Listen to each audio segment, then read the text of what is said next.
Here we go, naming binary molecular compounds. We're basically going to learn the rules here on using prefixes to name covalently bonded molecules.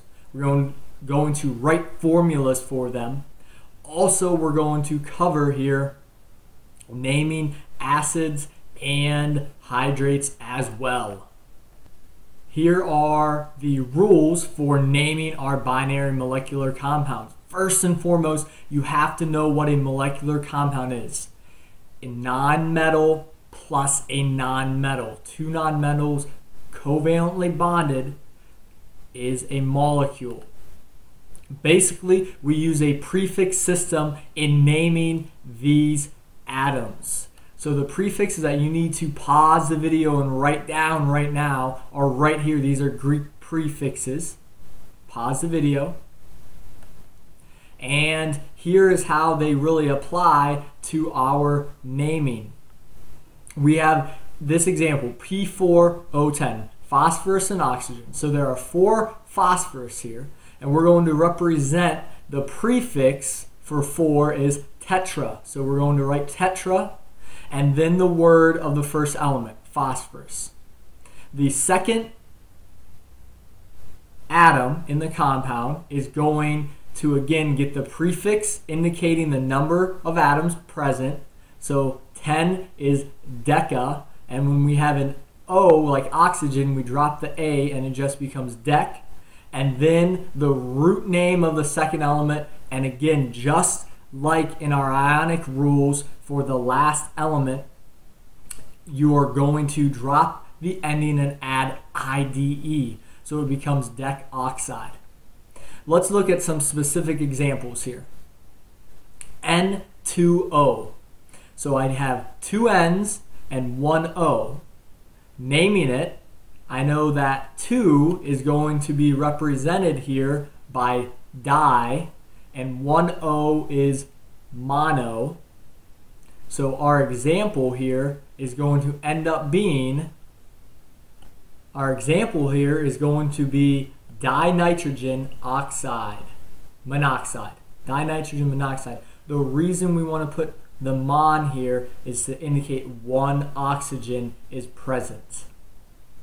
Looking at this example, Li3N, we know that we have 3 lithiums, which is, if you look back on your Greek prefixes, it goes mono, di, tri. So that will be trilithium, and then 1 nitrogen is nitride. For elements other than oxygen, you typically do not have to put 1 if it's just one of those elements. So in this case, we do not have to put mononitride because we can just say nitride, meaning that there's 1 present. And you notice here in this example where carbon, it's the first element, there's no need to put the word mono in front of carbon indicating that there's 1 carbon. We can simply just say that it's carbon tetrafluoride.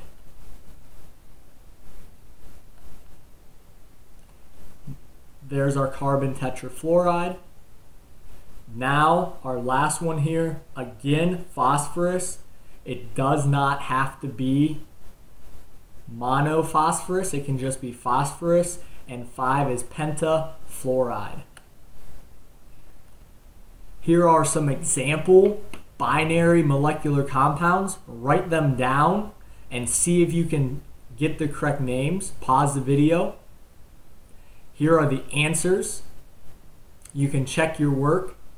And then also you will want to, now let's do the opposite. Take the name and write the formula. So in this example here for sulfur trioxide, we can start here with an example. Sulfur, it's just as 1 sulfur, so it's just going to be S. Trioxide, tri means 3, so I know that I'm going to have 3 oxygens. Let's try this one down here. Phosphorus pentabromide. Again, phosphorus, I know I just have 1 phosphorus, and then bromide is going to be Br. and my prefix tells me penta. Penta, you should learn it is 5. And again, you can look at the rest of these examples here, and if you need to do those for practice, pause the video, try them on your own. Here's the answers if you would like those as well.